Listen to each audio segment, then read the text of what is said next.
कहानी की शुरुआत में हम विल नाम के एक साइंटिस्ट को देखते हैं जो अल्जाइमर नामी बीमारी का इलाज ढूंढ रहा था, क्योंकि उनके पिता भी अल्जाइमर बीमारी के शिकार थे। विल का उसके पिता के अलावा इस दुनिया में और कोई नहीं था, इसीलिए वो हर हाल में अल्जाइमर नामी बीमारी की दवा बनाना चाहता था। अल्जाइमर एक ऐसी बीमारी है जिसमें धीरे धीरे मरीज की याददाश्त कमजोर होने लगती है और एंड में वो इंसान अपना नाम तक भूल जाता है। अब विल का इस दुनिया में अपने फादर के अलावा और कोई था भी नहीं, इसलिए वो अपने फादर को खुद से दूर होते नहीं देख सकता था। विल दिन रात मेहनत करके फाइनली एक दवा बना लेता है, लेकिन सबसे पहले इंसान पर इस दवा को टेस्ट करना एक रिस्की काम था, इसलिए ये दवा सबसे पहले एक फीमेल चिंपैंजी पर टेस्ट किया जाता है और जो रिजल्ट सामने आया उसने सबको हिलाकर रख दिया। इस दवा से वो फीमेल चिंपैंजी बहुत ज्यादा इंटेलिजेंट हो जाती है। विल जब उसकी इंटेलिजेंस देखता है तो उसे बहुत खुशी होती है और अब वो इस दवा को इंसानों पर इस्तेमाल करना चाहता है। विल सबसे पहले ये बात अपने सीनियर को बताता है और उसके बाद बोर्ड ऑफ मेंबर्स की एक मीटिंग रखी जाती है जहाँ पर वो अपनी प्रेजेंटेशन दे रहा होता है। विल की इस नई दवा से सब के सब बहुत खुश होते हैं क्योंकि इसके रिजल्ट्स बहुत ज्यादा पॉजिटिव थे। विल की प्रेजेंटेशन के दौरान दूसरी तरफ उस फीमेल चिंपैंजी को दिखाया जाता है जिसके ऊपर विल की दवा को इस्तेमाल किया गया था। वहाँ पर एक वर्कर आता है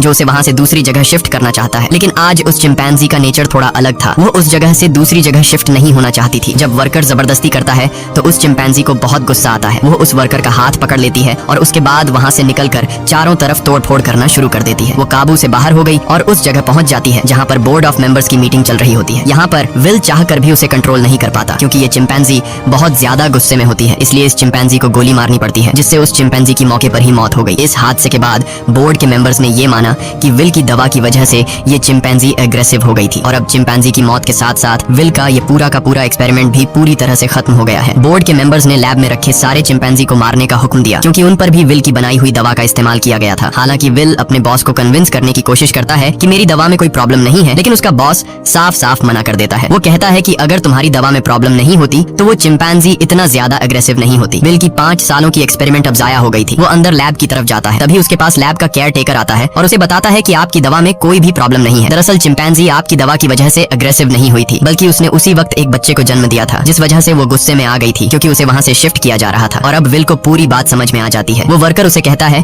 कि मैंने बॉस के कहने पर उन सारे चिंपैंजीज को मार दिया और उस बच्चे को नहीं मार पाया जो अभी अभी पैदा हुआ है। उसके बाद विल बिना किसी को बताए चुपके से उस बच्चे को अपने घर ले आता है जहाँ पर विल के फादर भी होते हैं। और यहाँ पर हमें दिखाया जाता है कि ये चिंपैंजी का बच्चा छोटा तो है लेकिन उसका दिमाग इंसानों की तरह तेज है। बहुत जल्दी वो विल के पिता से घुल मिल जाता है और विल के पिता उसे नाम देते हैं सीजर। धीरे धीरे 3 साल बीत जाते हैं और अब वो चिंपैंजी का बच्चा जिसका नाम सीजर है वो बहुत ज्यादा स्मार्ट हो चुका है। वो पढ़ सकता है, गेम्स खेलता है और बिल्कुल इंसानों की तरह हर एक काम को करता है। बस वो सिर्फ एक चीज नहीं कर सकता और वो है इंसानों की तरह बोलना, पर वो इंसानों की बातचीत को अच्छी तरह से समझ सकता है। वहीं विल के पिता को दिखाया जाता है जिनकी अल्जाइमर बीमारी की वजह से दिमागी हालत काफी ज्यादा खराब हो चुकी है, यहाँ तक कि उनकी नर्स भी उनका ध्यान रखने से मना कर देती है। वो विल से कहती है कि तुम्हारे पिता को अब हॉस्पिटल की जरूरत है, घर पर उनका टेक केयर नहीं किया जा सकता। विल अपने पिता की हालत देखकर उसे बहुत दुख होता है और अगले दिन जब वो लैब में जाता है तो चुपके से उस दवा को लेकर आता है जो उसने सीजर की मॉम को और बाकी चिंपैंजीज को दी थी और ये दफा उसने स्पेशली अपने पिता के अल्जाइमर बीमारी के लिए बनाई थी। वो जानता था कि उसके पिता का बचना अब नामुमकिन है, इसलिए वो ये रिस्क लेता है और अपने पिता को अल्जाइमर की वो दवा इंजेक्ट कर देता है। विल के पिता पहले इंसान होते हैं जिनके ऊपर इस अल्जाइमर की दवा को यूज किया जाता है। विल रात भर सो नहीं पाता क्योंकि उसे डर लगता है कि कहीं उसके पिता को कुछ हो न जाए और अगली सुबह विल देखता है कि उसके पिता पियानो बजा रहे हैं। वो पूरी तरह से ठीक हो चुके हैं। विल ये देखकर बहुत खुश होता है, यानी उसकी दवा ने उसके पिता को पूरी तरह से ठीक कर दिया है। वहीं हमें सीजर को दिखाया जाता है जो खिड़की से कुछ बच्चों को साइकिल चलाते हुए देखता है। सीजर का भी मन करता है कि वो भी उन बच्चों की तरह साइकिल चलाए, इसलिए वो पड़ोस के घर में चला जाता है,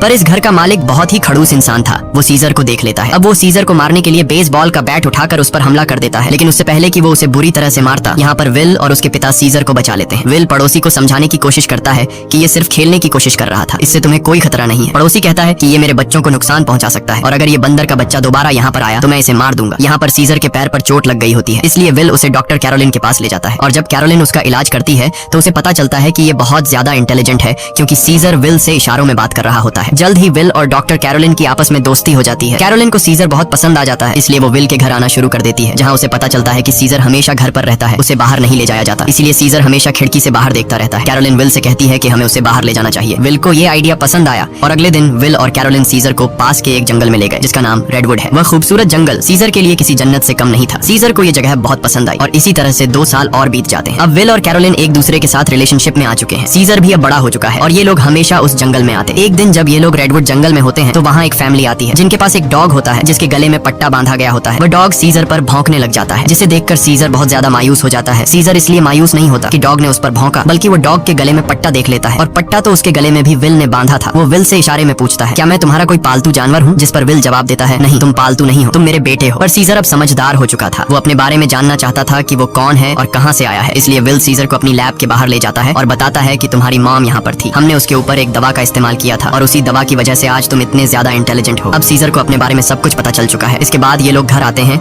जहाँ पर विल के पिता को दिखाया जाता है, जिनकी अल्जाइमर बीमारी अब वापस पहले जैसी हो चुकी है। वो चम्मच के उल्टे तरफ से खाना खाने लगा। विल समझ गया कि अब इस दवा ने उसके पिता के दिमाग पर असर करना छोड़ दिया है। इस बात से विल बहुत परेशान होता है और जब विल काम पर गया होता है तो विल के पिता का गाड़ी चलाने का मूड हो जाता है, लेकिन अल्जाइमर बीमारी की वजह से वो भूल चुके होते हैं कि गाड़ी को ड्राइव कैसे किया जाता है। जब वो कार स्टार्ट करता है तो उसे कार कंट्रोल नहीं हो पाती, इसलिए वो सीधा जाकर अपने पड़ोसी की गाड़ी को टक्कर मार देता है। पड़ोसी जब यह सब कुछ देखता है तो वो जल्दी से बाहर आ जाता है। ये वही पड़ोसी है जिसने कुछ साल पहले सीजर को मारा था और अब वो विल के पिता को कॉलर से पकड़कर गाड़ी से बाहर निकालता है, उन्हें मारने लगता है। तभी अचानक खिड़की से सीजर की नजर उन पर पड़ती है और जब वह देखता है कि उनका पड़ोसी विल के पिता को मार रहा है तो वह अपने आप को कंट्रोल नहीं कर पाता। वो बाहर आता है और उस पर हमला कर देता है। सीजर इतना गुस्से में आ गया होता है कि वो उस पड़ोसी की उंगली काट लेता है, जिसके बाद उनका पड़ोसी विल के चिंपैंजी सीजर पर कोर्ट में केस करता है। इसीलिए कोर्ट ये फैसला करती है कि अब सीजर को घर पर नहीं रखा जा सकता। तब यहाँ एनिमल कंट्रोल टीम आती है और वो सीजर को उस जगह ले जाते हैं जहाँ पर और भी चिंपैंजीज रहते हैं। सीजर को लगा कि वो यहाँ घूमने के लिए आया है, इसलिए वो एक्टिविटी हॉल को देखकर खुश था, लेकिन उसे पता नहीं था कि अब वो यहाँ हमेशा के लिए कैद रहने वाला है। सीजर जब विल को यहाँ से जाते देखता है तो वो उसके पास दौड़कर आता है, लेकिन अब सीजर उस जगह में कैद हो चुका था। सीजर विल के पास आया और शीशे के दूसरी ओर से इशारे करने लगा कि मुझे भी अपने साथ ले चलो, लेकिन विल मजबूर है और वो कहता है कि तुम्हें अब यहीं पर रहना होगा। इस बात से सीजर को बहुत दुख होता है और विल उसे यहीं पर छोड़कर चला जाता है। दूसरी तरफ विल के पिता को दिखाया जाता है जो एक बार फिर पूरी तरह से अल्जाइमर के शिकार हो चुके हैं और विल अब पहले से भी ज्यादा स्ट्रॉन्ग दवा बनाएगा ताकि वह अपने पिता की बीमारी को हमेशा के लिए ठीक कर दे। विल यह बात अपने बॉस को बताता है कि वह दवा जो मैंने पहले बनाई थी मैंने अपने पिता के ऊपर इस्तेमाल की थी, वो पूरी तरह से ठीक हो गए थे, लेकिन ज्यादा वक्त तक नहीं। अब वो दोबारा से कमजोर हो रहे हैं, इसलिए अब मैं पहले से भी ज्यादा स्ट्रॉन्ग दवा बनाना चाहता हूँ। उसका बॉस उसे इजाजत दे देता है। दूसरी तरफ सीजर को दिखाया जाता है जो बहुत ही ज्यादा उदास था। उसे उम्मीद थी कि जल्द विल आकर उसे घर ले जाएगा। वो सामने की दीवार पर चौक से एक ड्राइंग बनाता है जो कि उस खिड़की का नक्शा था जिससे वो अपने घर से बाहर देखा करता था। वो अपने घर को बहुत ज्यादा मिस कर रहा था। इधर विल दिन रात कड़ी मेहनत के बाद वो दवा बना लेता है। अब इस दवा को एक चिंपैंजी पर यूज करने की तैयारी की जाती है और जब दवा को उसकी बॉडी में इंजेक्ट किया जा रहा होता है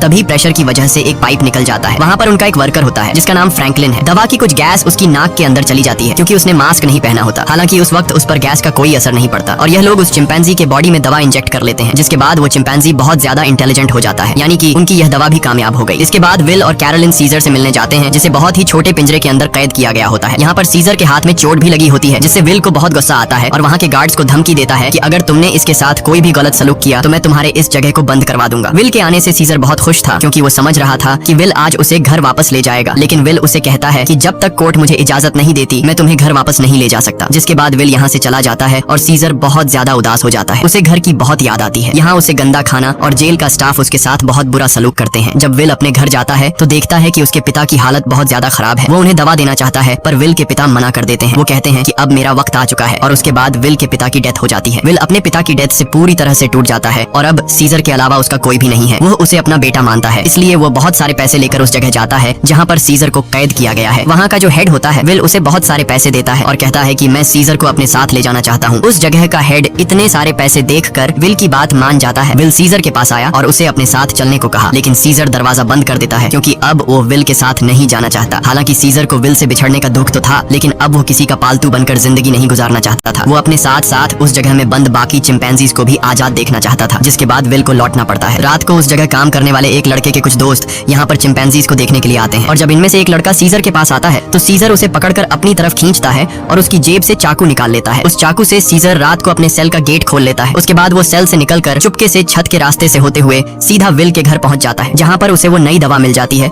जो विल ने अल्जाइमर के नए पेशेंट्स के लिए बनाई थी। और अब इस दवा को लेकर वापस वो उसी जगह आ जाता है जहाँ पर बाकी चिंपैंजीज को कैद किया गया है और वहाँ पर उस दवा को खोल देता है जिससे सारी की सारी गैस चिंपैंजीज इनहेल कर लेते हैं, जिसके बाद सबके सब चिंपैंजीज सीजर की तरह इंटेलिजेंट हो जाते हैं। उनके अंदर सोचने समझने की शक्ति आ जाती है और सीजर का पहला मिशन भी यही था कि सब चिंपैंजीज मेरी तरह इंटेलिजेंट हो जाएं, तभी हम सब इस जगह से भाग पाएंगे। और वो ऐसा करने में कामयाब हो गया। लेकिन दूसरी तरफ फ्रैंकलिन, जिसका गलती से वो गैस नाक के जरिए अंदर चली गई थी, उसकी डेथ हो जाती है। इसका मतलब ये है कि यह दवा सिर्फ चिंपैंजीज पर असर करती है और इंसानों को यह दवा मार देती है। वहीं सीजर को दिखाया जाता है जो अब बाकी चिंपैंजीज के साथ उस जगह से भागना चाहता है, लेकिन तभी वहाँ का एक वर्कर जो सब चिंपैंजीज को बहुत टॉर्चर किया करता था वो आ जाता है और जब वो अपनी करंट वाली स्टिक से उन्हें करंट लगाने की कोशिश करता है तो सीजर उसका हाथ पकड़ लेता है। वो कहता है कि अपने गंदे हाथ मुझसे दूर रखो और यहाँ पर पहली बार सीजर बोलता है नो। इसके बाद सीजर उसे पंच मारकर वहीं पर गिरा देता है और बाकी सब चिंपैंजीज को आजाद कर देता है। वो वर्कर उठकर एक बार फिर से अपनी इलेक्ट्रिक स्टिक लेकर उनकी तरफ बढ़ता है, लेकिन सीजर उस पर प्रेशर से पानी खोल देता है जिससे उसे करंट लगने से उसकी मौत हो जाती है। इसके बाद सीजर सब चिंपैंजीज को लेकर पास के एक जू में पहुंच जाता है। वो वहाँ के सभी चिंपैंजीज को आजाद करके अपनी टीम में शामिल कर लेता है और अब ये सब के सब विल की लैब में पहुंच जाते हैं। वहाँ पर भी बहुत सारे चिंपैंजीज होते हैं, ये उन्हें भी आजाद कर देते हैं और अब इन सब की एक टीम बन चुकी है। वहीं विल, जिसे सीजर की बहुत ज्यादा याद आती है, वह उस जगह कॉल करता है जहाँ पर सीजर को कैद कर रखा गया था, पर उसका कॉल कोई रिसीव नहीं करता। इसलिए वह जल्दी से कैरोलिन के साथ वहाँ पर पहुंच जाता है। वो देखते हैं कि यहाँ पर तो एक भी चिंपैंजी मौजूद नहीं। तभी उन्हें एक जख्मी वर्कर दिखाई देता है। विल उससे पूछता है कि यहाँ पर क्या हुआ। वह बताता है कि तुम्हारा सीजर सबको अपने साथ ले गया और वह पहली बार बोला भी था। ये सुनकर विल बहुत ज्यादा परेशान हो जाता है और अब वह समझ जाता है कि सीजर अपने सभी साथियों के साथ रेडवुड जा रहा है, जहाँ पर बचपन में उसे ले जाया करता था। सीजर शहर के रास्ते से अपने साथियों के साथ आगे की तरफ बढ़ रहा होता है। रास्ते में एक ब्रिज आता है जहाँ पर पुलिस उनका रास्ता रोक लेती है और इसके बाद चिंपैंजीज और पुलिस के बीच में एक बहुत बड़ी फाइट होती है। हालांकि सीजर का मकसद इंसानों को चोट पहुंचाना नहीं था, बल्कि अपने चिंपैंजी भाइयों को आजाद करके उन्हें रेडवुड जंगल तक पहुंचाना था। उनके ऊपर हेलीकॉप्टर से हमला किया जाता है और जब सीजर को नुकसान पहुंचने वाला होता है तो तभी वहां पर एक गोरिल्ला हेलीकॉप्टर के ऊपर कूद जाता है और हेलीकॉप्टर को क्रैश कर देता है,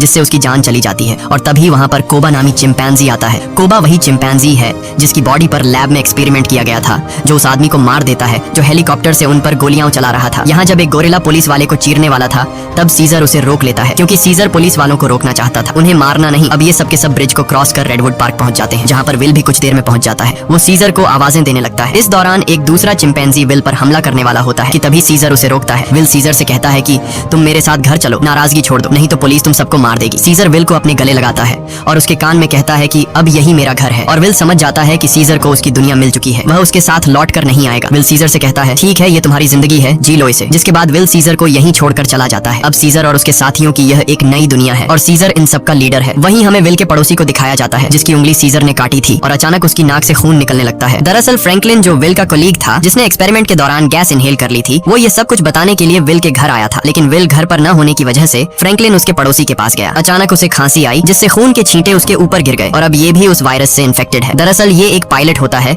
जो कि इंटरनेशनल फ्लाइट्स उड़ाता है। इसका मतलब ये वायरस पूरी दुनिया में फैला देगा, जिससे पूरी दुनिया बदल जाएगी और होता भी ऐसा ही है। इस मूवी का सेकंड पार्ट 2014 में आया था, जिसमें दिखाया जाता है कि वायरस को फैले हुए आज 10 साल हो चुके हैं और दुनिया से इंसानों की बहुत बड़ी आबादी खत्म हो चुकी है। जहाँ एक तरफ इंसानों की आबादी कम हो रही थी, दूसरी तरफ चिंपैंजीज की जनरेशन बढ़ती जा रही थी। ये सभी उस जंगल में पूरी तरह से फैल चुके थे और वो सभी अब पहले से भी ज्यादा स्ट्रॉन्ग हो चुके थे। यहाँ हमें सीजर को दिखाया जाता है, वो अब भी सभी चिंपैंजीज का लीडर है और इस जंगल में सीजर का ही राज चलता है। इस जंगल में अब इंसानों का आना मना है। सीजर का अब एक बेटा हो चुका है जिसका नाम ब्लू आई है। एक दिन सीजर का बेटा जब अपने दोस्त के साथ जंगल में घूम रहा होता है, तभी उनके सामने एक इंसान आ जाता है जो जंगल में अपनी टीम के साथ हाइड्रो इलेक्ट्रिक डैम देख रहा होता है, ताकि पूरे शहर को इलेक्ट्रिसिटी दोबारा से दी जा सके और ये डैम चिंपैंजीज के इलाके में है। अब वो आदमी जब सीजर के बेटे ब्लू आई और उसके दोस्त को देखता है तो वो बहुत ज्यादा डर जाता है और अपनी गन निकाल लेता है। सीजर का बेटा भी घुर्राने लगता है। वो आदमी डर कर गोली चला देता है, जिससे सीजर के बेटे का दोस्त घायल हो जाता है। गोली की आवाज सुनकर सभी चिंपैंजीज यहाँ पर आ जाते हैं। साथ ही जिस आदमी ने गोली चलाई होती है